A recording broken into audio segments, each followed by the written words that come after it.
जय हिंद दोस्तों, मैं हूं आशीष और आप सबको इंडिया में जान पर स्वागत है।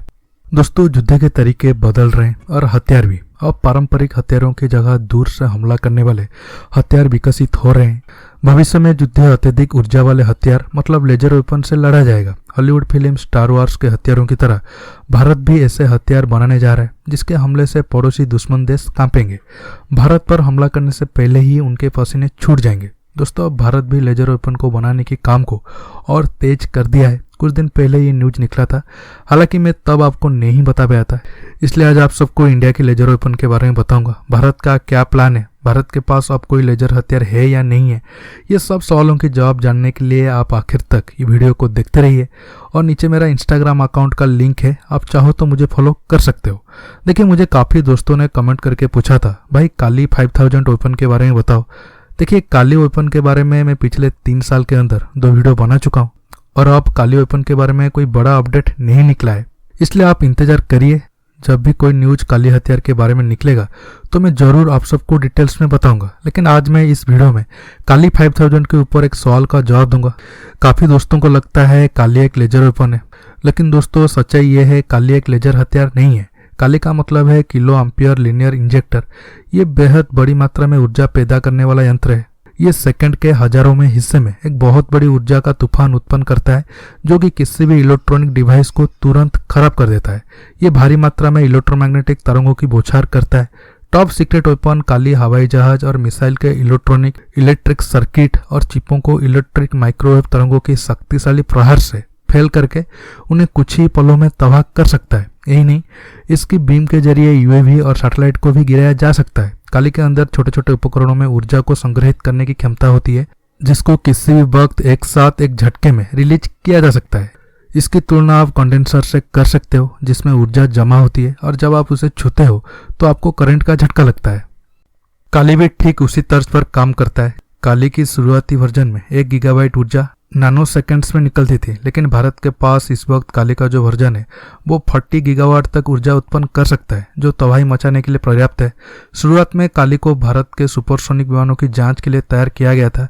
पहले योजना बनाई गई थी कि काली को हमारे सैटेलाइट पर तैनात किया जाएगा, जिससे कि किसी भी परमाणु हमले की स्थिति में उन्हें कोई नुकसान ना पहुंचे और हमारे उपग्रह सूर्य की कॉस्मिक किरणों से भी सुरक्षित रहे।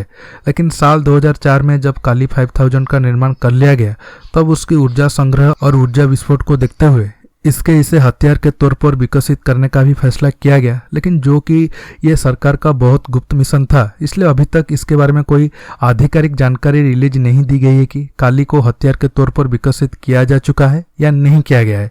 लेकिन इस बात से कोई इनकार नहीं कर सकता है कि एक हथियार के तौर पर काली बहुत कारगर है, क्योंकि ये किसी भी इलेक्ट्रॉनिक उपकरणों को तुरंत नष्ट करने में सक्षम है।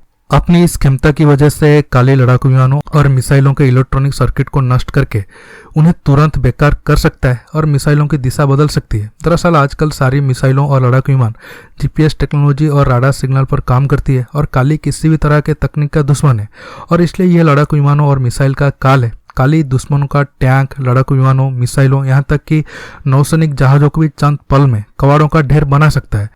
नौसैनिक जंग में भी काली बेहद सक्षम है, क्योंकि नेवी शिप्स पर बहुत सारे इलेक्ट्रॉनिक उपकरण होते हैं जो उसकी दिशा तय करते हैं, उसे नेविगेट करते हैं। काली के प्रहार से किसी भी जहाज का सारा इलेक्ट्रॉनिक सिस्टम तबाह हो सकता है, जिससे कि वह जहाज महीनों तक समुद्र में भटकता रह सकता है। अब आते हैं भारत की लेजर वेपन के ऊपर। दोस्तों, डीआरडीओ अब देश के लिए लेजर से हमला करने वाले हथियार बना रहा है। इन हथियारों को डायरेक्ट एनर्जी वेपन डीईडब्ल्यू कहते हैं। इनके अलावा ऐसे हथियार भी बनाए जा रहे हैं जो माइक्रोवेव किरणों को छोड़कर दुश्मन के इलेक्ट्रॉनिक, रेडियो सिस्टम, संचार सिस्टम आदि को नष्ट कर देंगे। संचार की कमी और कमांड ना देने पाने की स्थिति में दुश्मन बेहद कमजोर हो जाता है, इससे उस पर हमला करना आसान हो जाता है। डीडब्ल्यू में हाई एनर्जी लेजर और हाई पावर माइक्रोवेव शामिल है। इन हथियारों को बनाने के लिए भारत सरकार ने एक राष्ट्रीय स्तर का प्रोग्राम बनाया है। इसमें अलग अलग तरह के डीडब्ल्यू हथियार होंगे जिनकी क्षमता 100 किलोवाट पावर की होगी। यानी ये हथियार देश पर दुश्मन की तरफ से आने वाले किसी भी छोटे मिसाइल या फाइटर जेट या ड्रोन को आसमान में ही नष्ट कर देंगे। देखिए, लेजर बीम हमले में ना तो आवाज होती है, ना ही किसी तरह का धूम धड़ाका। ये चुपचाप अपने दुश्मन टारगेट में छेद कर देती है या फिर उसे जलाकर राख कर देती है। इन हथियारों को पूरा होने में कितना समय लगेगा ये बता पाना मुश्किल है। पिछले दिनों भारत ने दो एंटी ड्रोन DEW सिस्टम बनाए थे। इनकी टारगेट रेंज 1 से 2 किलोमीटर है। 2017 में इसका टेस्टिंग बैंगलोर के पास हुआ था। DRDO ने कर्नाटक के चित्रदुर्ग में 2017 अगस्त में ट्रक पर जिस हथियार का परीक्षण किया था वह 1 किलोवाट का था। इसने 250 मीटर दूर से निशाना लगाया और 36 सेकंड में धातु की चादर में छेद कर दिया। हालांकि ये स्वदेशी हथियार US, रूस, चीन, जर्मनी और इजराइल की तुलना में अभी बेहद छोटे हैं। इनकी मदद से एक से ज़्यादा ड्रोन, वाहन या नावों को नष्ट किया जा सकता है। DRDO ने भविष्य की जरूरतों को देखते हुए अगले 10 साल की योजना तैयार की है। पहले फेज में ऐसे हथियार की रेंज को 6 से 8 किलोमीटर, फिर दूसरे फेज में 20 किलोमीटर बढ़ाने की तैयारी है। इन हथियारों की खासियत है कि इनसे दुश्मन का बचना मुश्किल है। ये बेहद सटीक निशाना लगाते हैं। अन्य हथियारों की तुलना में इनकी ऑपरेशनल कॉस्ट कम होती है। एक साथ हमला करने वाले कई टारगेट्स को अकेले एक लेजर हथियार संभाल सकता है। अगर बिजली की सप्लाई सही से मिल रही है तो इसे कई बार उपयोग किया जा सकता है। डायरेक्ट एनर्जी वेपन्स एक ही जगह पर तैनात करके आप कई किलोमीटर दूर तक हमला या बचाव कर सकते हैं। इससे निकलने वाली किरणें, चाहे वो लेजर हो या इलेक्ट्रोमैग्नेटिक किरणें या फिर सब एटॉमिक पार्टिकल या फिर माइक्रोवेव किरणें, ये दुश्मन को पल भर में चीत कर देती है।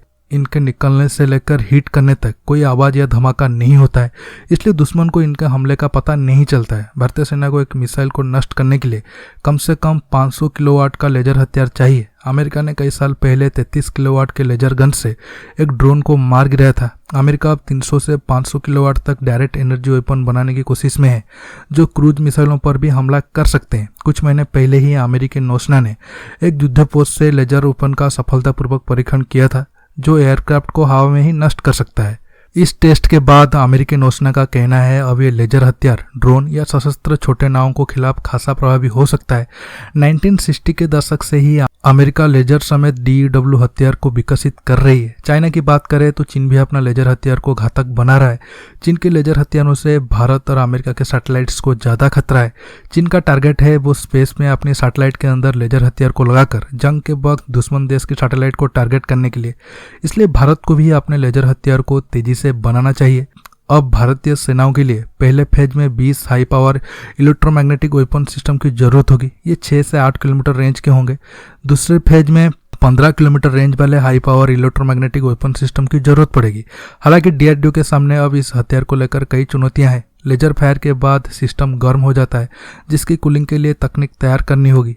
बीम लक्ष्य पर रखना भी बड़ी चुनौती है। प्रोजेक्ट से जुड़े अधिकारियों के मुताबिक इस हथियार को तैयार करने में कई साल लगेंगे। देखिए, मेरे हिसाब से गवर्नमेंट को लेजर हथियार जल्द से जल्द बनाने के लिए कोशिश करना चाहिए, क्योंकि यही फ्यूचर है और हम इस रेस में पीछे नहीं रह सकते हैं। दोस्तों, आज के टॉपिक में बस इतना ही।